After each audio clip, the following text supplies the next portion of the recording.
Hello, everyone, and good morning. Welcome to our live feed update for April 13th. I'm your host, Taran Armstrong, and with me today is Isaiah. How you doing, Isaiah? How you doing, Taran? I'm doing well. Just another morning to talk about some Big Brother Canada, and I'm just ready to get started.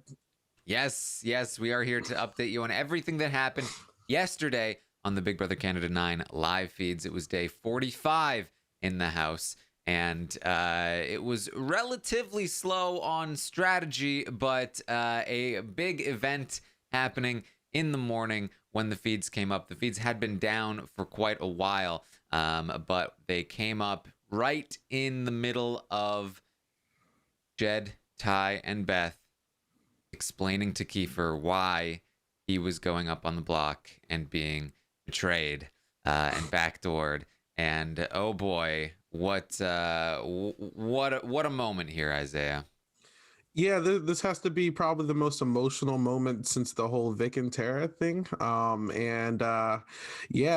was this was a big doing from Kiefer, but I mean, we'll get into all that. But yeah, it was a big moment, I guess.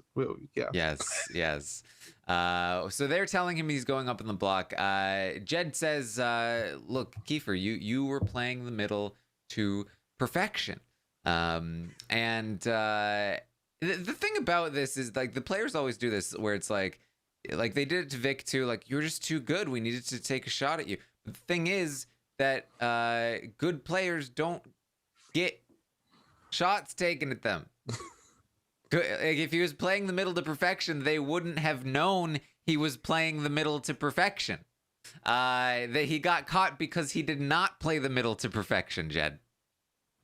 I don't even think it's getting caught. I think he almost like self snitched on himself. Like when you're Right. telling everybody that you're playing such a perfect game, how you're going to win all stars, how you're just like this magnificent person that's going to win the season. Eventually, people are going to start believing it. So I mean, you kind of dug himself into that hole, Taryn. Yes. I say that there are ways to play the middle. I mean, June was the first, big floater, and she did it in a way that was very obvious, but she also did it in a way where they still could not afford to take a shot at her. And clearly the trio does not feel the same way. Kiefer's response is, man, it's just crazy how good my gut feelings are. Like, he still can't help but like pump his own tires here, and be like, well, I did see this. I'm just, it's crazy how good I am at this game sometimes when I can see this coming. And Ty is like, yeah, like, and like, what are we supposed to do? Like, you get to the final four, you win the final four competition, then you win the final three competition, you win this game, and we just signed off on it. Like, he laughs, and Kiefer's response is to start crying. He's just I don't know, he has to keep it real, like he is the player this season, Taryn. He's the mastermind, he's running everything, uh I don't know. What do you think? Do you think Kiefer is just kind of like building up his own ego and he's just trying to have like a resume to be on All Stars when he leaves, or like I don't know. I don't know. This is Kiefer's whole personality, is that he needs confidence, and you'll hear him say this a couple times. I mean, he starts crying. It just sucks. It just sucks. Confidence doesn't get you everywhere, and like you can tell, right, that like somewhere along the line, somewhere along Kiefer's journey, he discovered that if he can fake confidence, if he can portray himself as confident, that people might respect him a little bit more.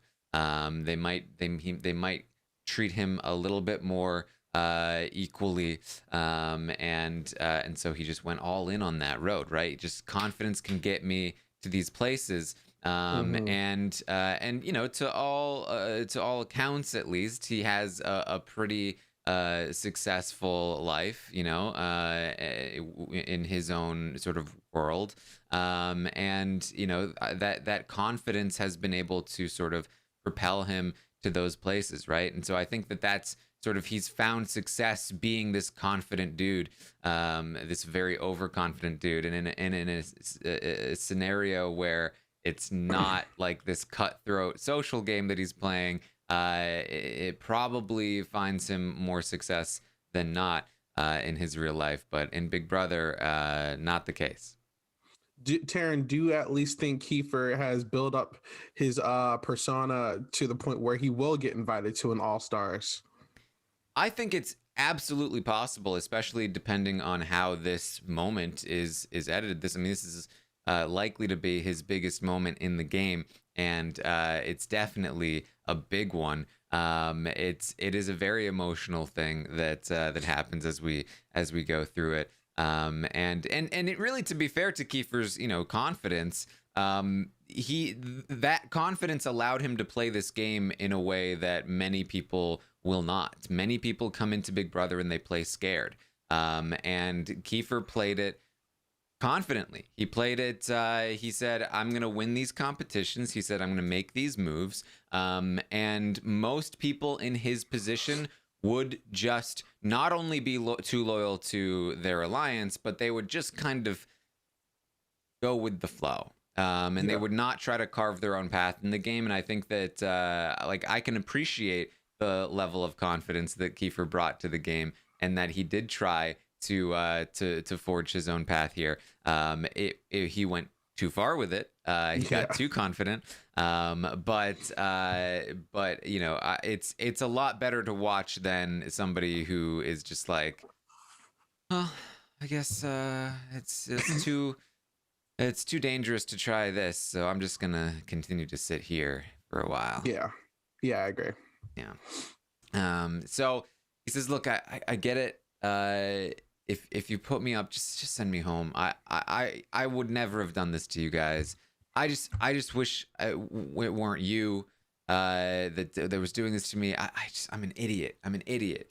And you can see Kiefer like running through various reactions emotionally to this, where part of him is trying to say don't do this, but then another part of him is just like, oh my god, this just hurts so much, and he's distracted by the pain, and he's trying to also deflect from the pain, because again, that kind of confidence, that kind of like hey, no, I'm still Kiefer, I'm still keeping it real, like he doesn't want to break down, and so he's trying to do that, and he's trying to do multiple things at once, and so he's the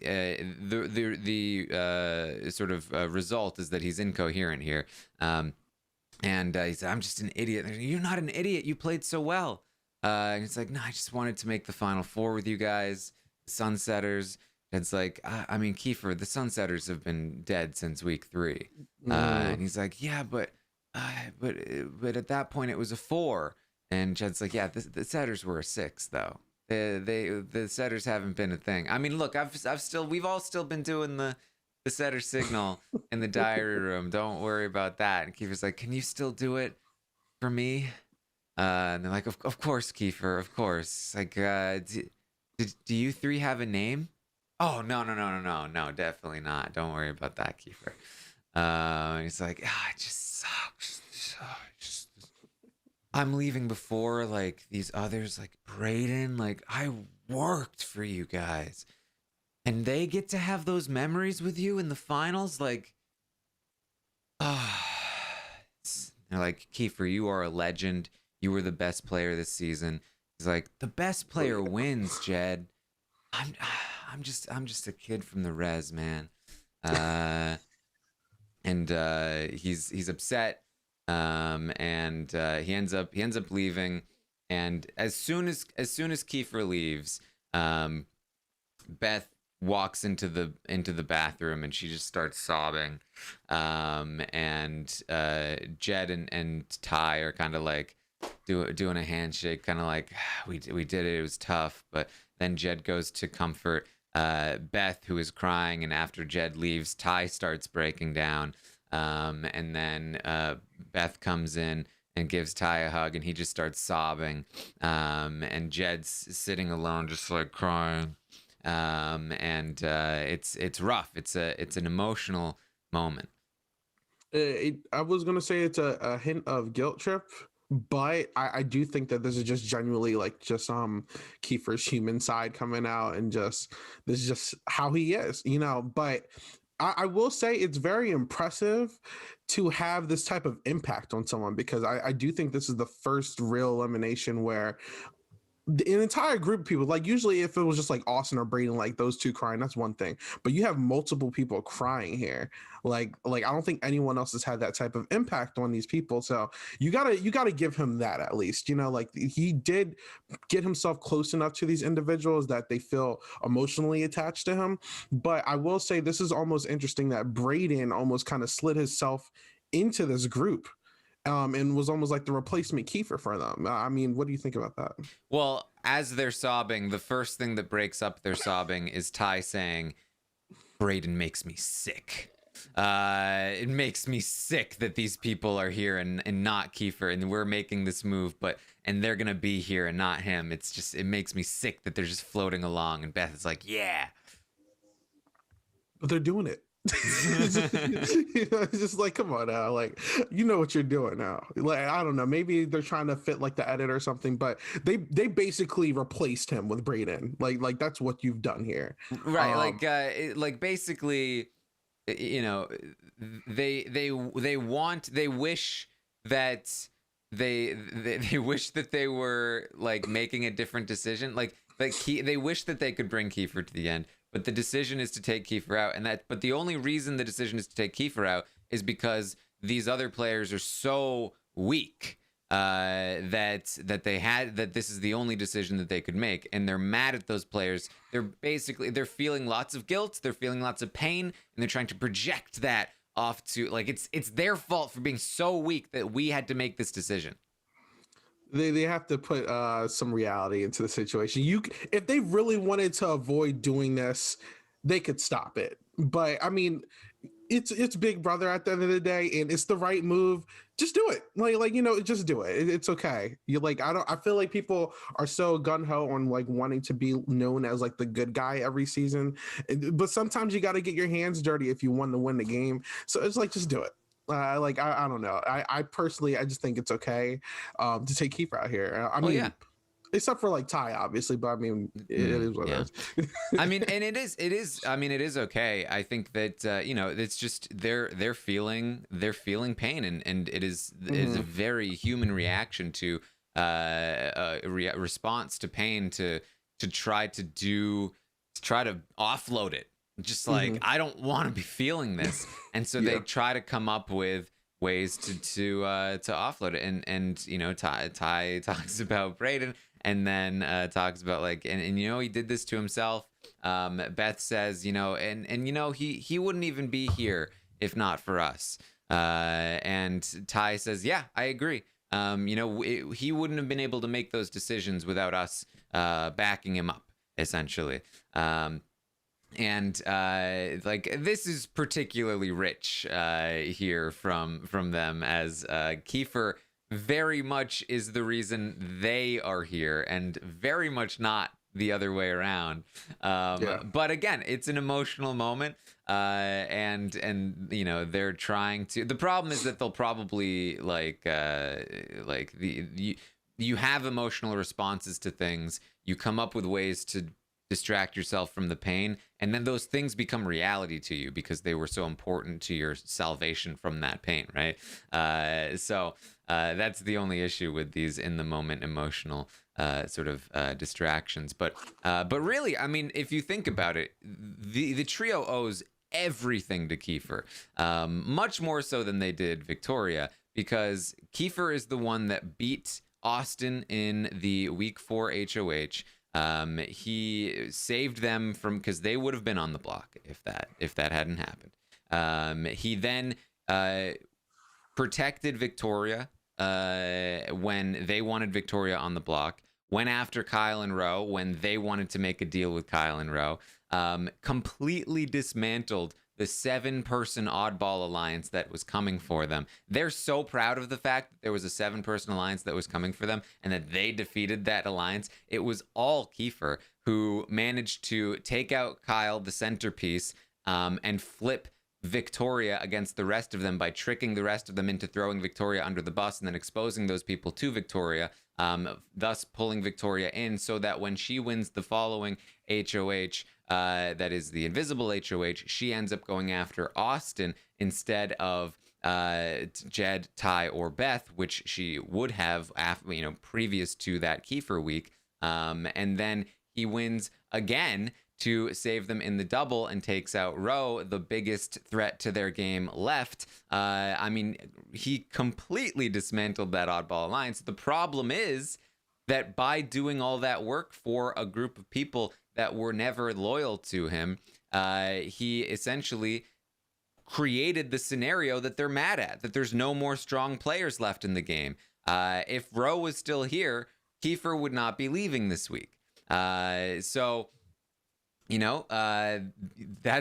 the day. You can't play the middle and then take out all of one side. Exactly. And then still hope that you'll be in the middle. I know that he is sort of playing the middle because in my mind, middle, like the only other real bonds he had on the other side was Tara and Tina. So in my mind, it's like when you want to play the middle, the effective way to do it is you have to take some off on one side and take some off on the other side, right? And you just got to go back and forth until that they're focusing on each other instead of like you being like the main spotlight. And I think that's where he kind of got tunnel vision because he was in a sense team Sunsetter, and and other than like TNT, like he was looking out for the Sunsetters. It's eventually you got to have an idea of what you're going to do once that opposition is gone. And since he didn't have like that number one on the other side, like at one point it looked like that was going to be Vic, but when Vic went home, like it's like who are you going to look at to depend on, because it's a bunch of duos and groups and you're just kind of like a single player at this point. So I don't know. Yeah, I mean, you're completely right. He had his connections with the two sides were he was with the Sunsetters. He was so Beth, Jed, Ty, and then he was with Tina and Tara with pre-90s on the other side, and he also had Vic on the other side. The problem is that he flipped Vic from one side to the other, which caused an imbalance.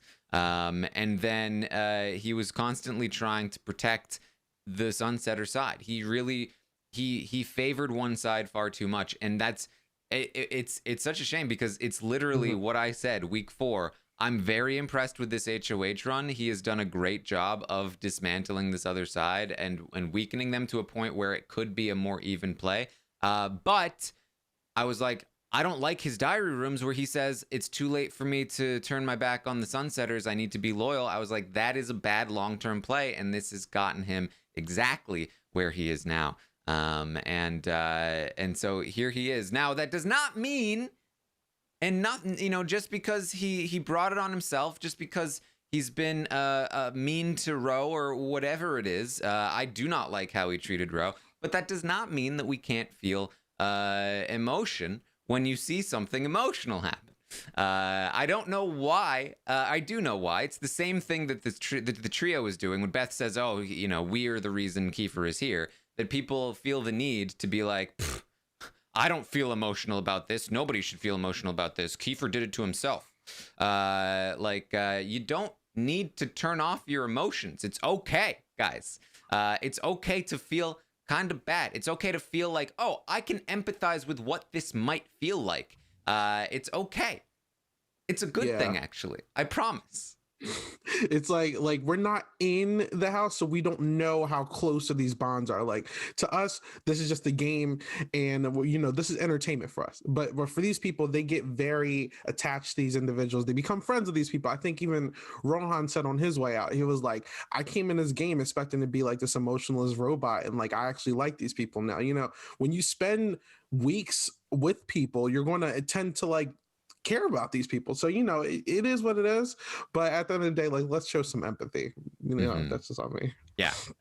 It's astounding to me that some people feel like yes, turning off my empathy makes me a better person. Like, sure, keep telling yourself that you are the robot. You should know what it means to be emotionless, all right? I do know what it means to be emotionless, and it means that you are not as good of a person, is what it means. All right. So Kiefer's gonna go off and cry with Tina and Tara as well. And Beth and Ty, they talk about how annoyed they are about Brayden. Ty is also gonna then go and cry to Tina, who comforts him a bit about the Kiefer situation. Kiefer is then going to go up on the block, and it is locked in at this point. It's Tina versus Kiefer, and it's very unlikely that Kiefer is going to end up staying here. He doesn't really even have much of a case to make, and nor does he plan to make much of a case. Yeah, I'm almost so confused at this one aspect, because it's like I don't know if I want to classify Jed's HOH as like a success, because he's putting up two people who now kind of have like some ammo to go against him if they get into power with Tina and Tara. And like, yeah, you're sending Kiefer home, but it's like the two people you put on a block, if they need a reason to put like a second person up and like they want to feed like the pawn stick to someone, they can be like, oh, Jed, you put me on the block as a pawn or something. Or so, it's like, yeah, he's sending Kiefer out, but like Tina, I don't know if keeping Tina here is the best play. Like I don't know. I don't know. What do you think? For who? For Jed specifically. For Jed, I think that this is absolutely the right play. I mean, Kiefer leaving is great. I think that Jed has catapulted into the front runner spot here. We're going to hear Kiefer say later on in the night that Jed for sure wins against either Ty or Beth. I think especially because he's the one that made this move. I think that's going to be extra true. Jed taking out Tina on his HOH is not exactly the kind of move you want to make when you plan to go to the end with two other people who could have good cases in the end. And taking out Kiefer, who we know, based on my interviews, is the front runner to win right now with the jury, the person they respect the most, I think is definitely the right call here. And basically all Jed needs to do is survive, and that means that his allies need to win HOH, or he needs to win veto, or the right ally needs to win veto. And with Kiefer not there, it's going to be a lot easier to do that. So it's definitely risky, but I think that it's always going to be risky. At the end of the day, Kiefer absolutely could have turned on him next week, and Kiefer mentioned that he probably would have. And so, you have to, once you get to the end game, you just have to make calls. You just have to hope that you win competitions sometimes, especially if you're in a position like Jed's where you are not in control of the house, right? You are just basically winning competitions. And so I do think this is the right call for Jed. For Ty, I do not think it's the right call. Not that he has much of a say here, but that's kind of the point, right? Yeah. The point is that he hasn't really had much of a say in the decisions, or at least that's what it appears to be to the rest of the house. And he is Kiefer is somebody that was not going to gun for Ty, and was sort of Ty's sort of like backup extra secret weapon in the game, and somebody that if he had gone out another way, or if Ty had been able to use Kiefer as leverage to further his own position in the game, could have done something else. But now Ty feels very locked into this trio, and unless he's willing to betray them, which I don't think he is, it's starting to look like he's going to have a really hard time winning the game, because the other players may not respect him enough. I think that's where I was looking at it in Ty's perspective, actually, because it's like at this point, you need to establish something with Brayden, like a final two or something. And then after that, it's like you're going to have to almost be like what Kiefer was doing. Like you need to bounce between these two duos, because if you take Beth in Jed to the end, there's the whole risk of those two taking each other over you. But after that, it's like, even if you do get to that final two spot, it's like, are you going to have a compelling argument against the other two? So it's like, in my mind, he needs to be planning on taking like a Brayden, or like temporarily a Brayden, and then like he needs to go against like the showmance. He needs to go against the showmance, and then eventually, like, I would be looking at Jed eventually, and then I would be looking at Tina eventually, and then you just have Beth and Tara, and I think that Tara would just at that point just be desperate just to be like in something. So it's like, I don't know. He just needs to be willing to like take shots at those two eventually. Like I know he spoke about it potentially, but like I don't know if he really means it. I think that probably his only realistic winning move at this point is cutting Jed to take Beth, Yeah. or one of, let's say like Tina or Tara or somebody wins the next HOH and manages to get out Beth or Jed, then maybe he has a chance, depending on where things go, but. It's definitely it's looking kind of grim here for Ty's win equity, but it's still only the final 7, and there's still a lot of game to be played, so he's not out of it yet, but Jed definitely emerging here as our front runner. So Kiefer is going to go around basically giving the advice to Tina and Tara, and then later Brayden, we'll talk about that. That the nominations that they should make if they win the HOH should be Jed and Beth. His reasoning is that Ty is not actually loyal. Ty will not use the veto if they put Jed and Beth on the block. Now, this is very wrong, in my opinion. But basically, Kiefer feels like because Ty is in a losing position, he is in a spot where he couldn't use the veto if he won. That would be a dumb move for him. He knows he can't win in the end right now, so he has to make a move. And this is where it's looking rough for Ty, because people are already putting him in the spot of basically Kiefer, of like, well, you'd better make some kind of move, or you're not going to win this game. It was starting to remind me of like Nicole versus like Enzo and Cody. Mm-hmm. It's like you're that number 3. You need it's good to take blood sometimes, Ty. You got to do it. Yeah. Something else to note is that, and I've talked about some of these conversations, but Tara and Jed have continued to have discussions and conversations with each other. They've kind of bonded. And this is more work done in the favor of Jed here. That great jury work, I think, that if Jed does make it to the end, I do think not only has Tara said this guy's going to win, but part of the reason why she said that, and part of the reason why I do think she would vote for him, is that she has genuinely been bonding with him.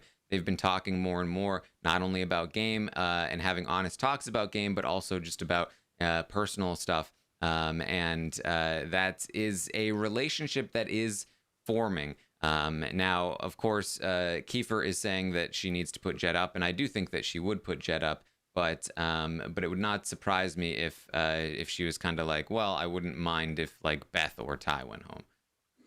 It just needs that little push, and I think that they can actually have something established. If she did win HOH theoretically next week, I mean, I don't see her putting anyone else but Jed and Beth up. But I mean, if you're looking for an excuse, like if a veto is won by Jed and then like he gets taken down, they can find a way to like make that salvageable. Or if they're sitting next to each other, I could see him sort of like paving a way for Beth to leave instead of him. As long as he keeps this up and they just keep bonding and speaking like this, and you never know what happens. Yeah.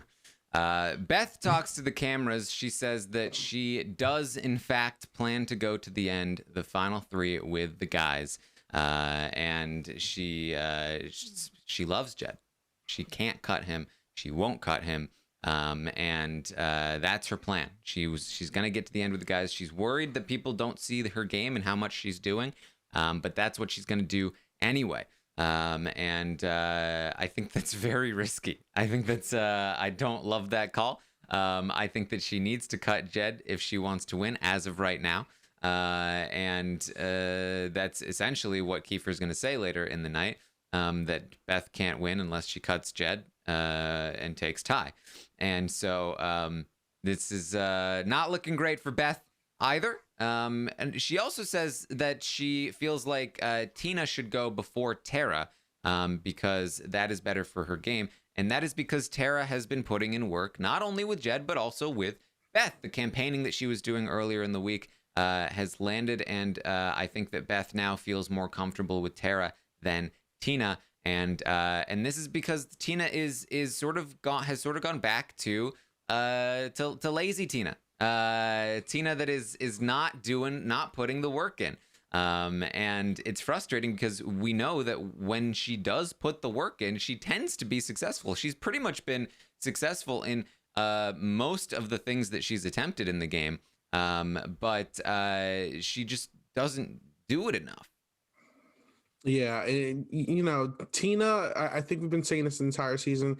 If she really wanted to take a grasp on this game, she would really be running stuff. But I guess she gets in this place of, she just gets way too comfortable, and she just goes on autopilot and just like lets the game go away from her hands. And I think she's going to regret that eventually. She needs to really just take control. She needs to start doing stuff because it's not going to be good for her. Mm-hmm.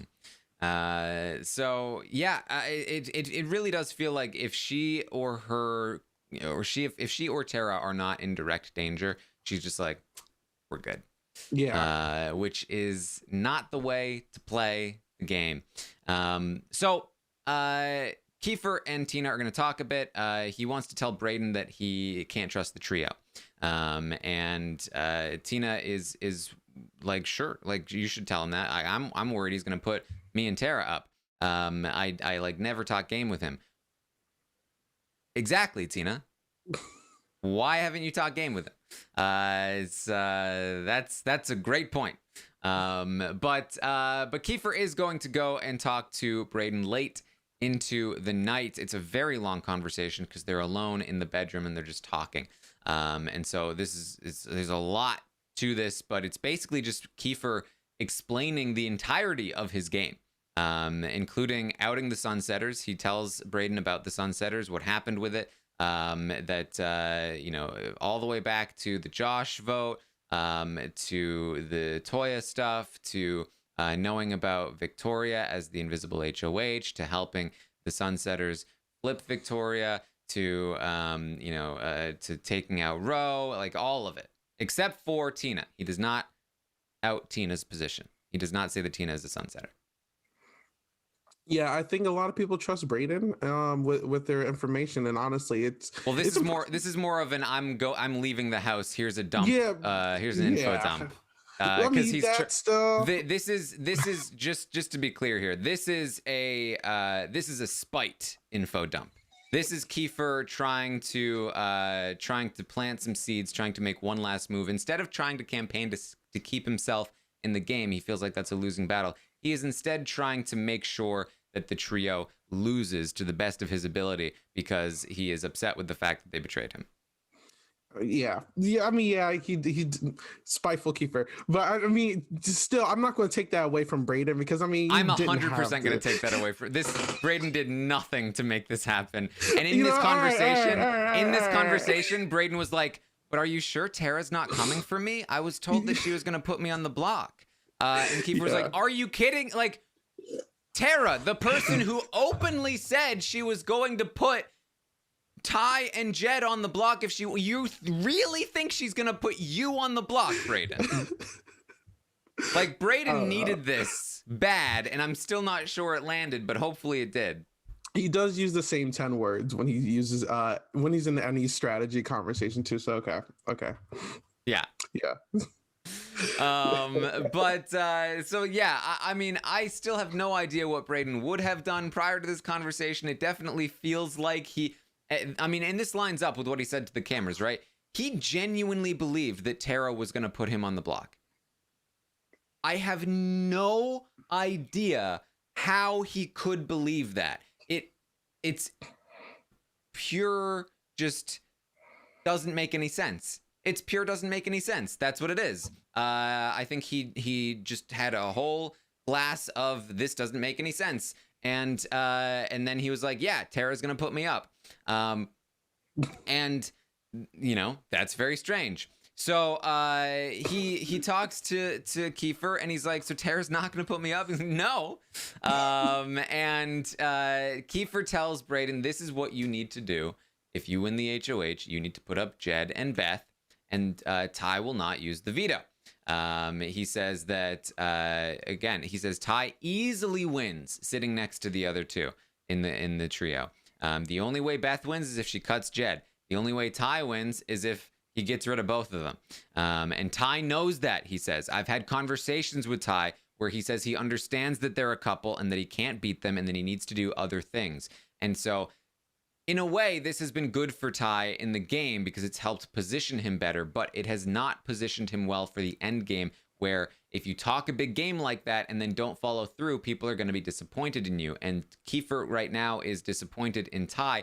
Kiefer feels like Ty is the one that betrayed him much more than Jed. He feels like Ty is the one that made this happen, and that Jed is a loyal guy. He would have taken Jed to the end, and Ty knew that. And so Ty betrayed Kiefer, and that because Ty betrayed Kiefer, Ty is willing to betray anyone, and so surely Ty will betray the trio as well because he needs to. He can't beat the trio just like he couldn't beat Kiefer. And Brayden, to his credit here, is like, are you sure? I've always kind of seen them as like together. And this is where Kiefer is drinking a glass of doesn't make any sense. Kiefer's like, no, I'm 100% sure. It's you don't understand. It was never a trio. It was us four. I was one of them. I was in every conversation, in every behind the door celly. That was me in there. I was one of them. And if Ty's willing to betray me, he is willing to betray them as well. And I'm like, Kiefer, this is terrible advice you're giving right now. Ty absolutely would use the veto if he won it at the final six. You are totally wrong. I mean, you got to remember he's going to go into All Stars and win too. Don't forget that. Of course. But again, he says 100% that Jed will win if he makes it there. Although Kiefer will be doing his best to try to prevent the jury from voting for anyone in the trio if he can help it. He thinks that he was unfairly betrayed. And so this is, again, like, Kiefer's just running through all kinds of different backs and forths here in terms of his emotional response. Who knows where he actually ends up standing at the end of the day? But this is basically the advice he's giving to Brayden here. And he also says, ideally you throw the HOH to Tara or Tina, right? Which, to be fair, is true, but you don't be putting this in Brayden's head when he might have thrown the double eviction HOH and definitely didn't try as hard as he should have in the ball pit one, because he'll end up throwing this thing, and then Beth or Ty's gonna win, and then guess what, Kiefer, your whole plan gets ruined. Why are you giving advice like this?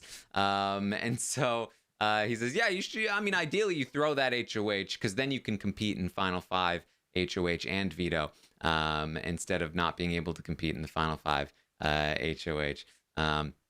But who knows? Who knows at this point? But it's a long conversation, and I do not know exactly what Brayden is going to take from it, because we hear very little from Brayden in terms of where he actually is.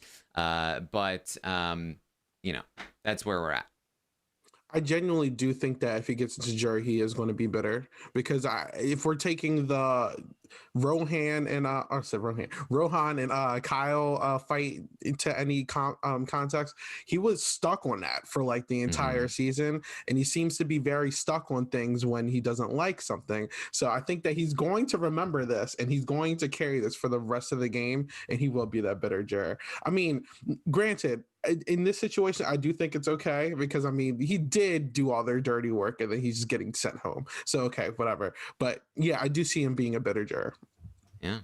All right. Well, that's basically what we have from yesterday. I think the main thing I'll be looking out for over the next couple of days is where does Brayden lie? If Brayden is on board to take a shot at the guys or the trio at the very least, then it will be 3v2 in the next HOH competition, depending on what it is. That could matter a lot. If he is not on board, then it's 3v2 in the other direction, and Tina and Tara are the two. And that means, I mean, where Brayden falls could be the difference between the trio stomping through the rest of this game or the trio having to face some adversity next week. And potentially losing one of their members. So even though Jed is now the front runner, next week is probably the biggest danger left in the game for him and the trio at large, because this shot could be taken if the HOH is won by the wrong person. And honestly, it's more the HOH competition that's going to matter the most, even more so than I think Brayden. And where he stands. But obviously we can't know what the HOH competition is going to be, so we're focused on where Brayden is. Anything else that you wanted to bring up, Isaiah? No, I do think potentially next week might be a slow week of feeds, but I mean, we're going to see. I do think if Tina or Tara leaves next week, the week after, that's going to be a big moment for Ty, because I think that's the moment where it's like, it's either you're going to take a shot at Beth and Jed, or you're just going to, you're just going to walk to the slaughterhouse. But yeah, slow day, but interesting. Yes. I do also want to bring up, this was also posted on a Reddit. There was a clip of Ty, Jed, and Brayden talking about toxic masculinity, and it's it's just one of the reasons why I think a lot of people love Ty, although certainly Jed and Brayden were involved in this conversation as well. It's Ty was the one who talked about it the most, but kudos to all three of them. I love that we have a cast in this game who are willing to talk about these things. I think that it's a very cool thing. Essentially talking about how men are not supposed to have emotions, and Brayden talking about the difficulty in sort of interacting with straight men who think that he's always going to want to be flirting with them, and all kinds of different things that impact men, and the ways that can impact women. It was just nice to hear. I mean, I genuinely I don't often hear these kinds of discussions in real life, so to see them on the feeds was really nice. It's good to see different perspectives. I agree. Yeah. All right, so that's what we have for you guys. Thank you so much for joining us. I will, of course, be back tomorrow morning at 11 a.m. Eastern to update you on everything that happens today on the Big Brother Canada 9 live feeds. We'll also be live tonight with the Roundtable. We'll talk about the stock watch. We'll rate the players, and prices will be updated. I hope you made smart decisions again, because I think some people might be losing some money. But that should be very fun. Make sure you tune in tonight, 8 p.m. Eastern. And then tomorrow night, after the episode, we will be live to recap the Wednesday night episode. Should be a lot of fun. There will also be Circle coverage tomorrow. The Circle US is going to drop on Netflix tomorrow, and Rob and I will be ready with our episode 1 recap. So as soon as you watch episode 1, you can tune right in to the recap that Rob and I will have for you. And then we'll continue to have Circle coverage. I'll be recording about episode 2 and 3 for Thursday and Friday. And then on Saturday, we'll have a live roundtable discussing all 4 episodes. And it'll be very fun. So make sure you tune into The Circle. It is a very, very fun show if you have not checked it out. We just got through covering the UK version of the show, which is also very fun. But, if you haven't checked it out, it's basically a reality show where all of the players are in this like apartment complex. They each have their own individual apartment. They never see or interact with each other during the game. They only interact with text messages. And they have profiles where they can either be themselves or they can catfish as other people. And the really fascinating thing about it is how people play a social strategy game because they rank each other and then block each other from the game, evict each other essentially, and then there's a winner at the end. How people interact and play a social strategy game when you can't see somebody face to face and have an in-person interaction. The text communication method is it really changes how things work, and it's very, very interesting. And in the advertising, they've said that this season is much more strategic than the first season, and that there's some very interesting stuff to look forward to. So definitely very, very interested in seeing how this plays out. So make sure you check out our Circle coverage starting tomorrow. You can also find me on Twitch, twitch.tv/Taran Armstrong. Play some Fall Guys, watch the episodes and all kinds of fun stuff over there. Isaiah, where can people find you?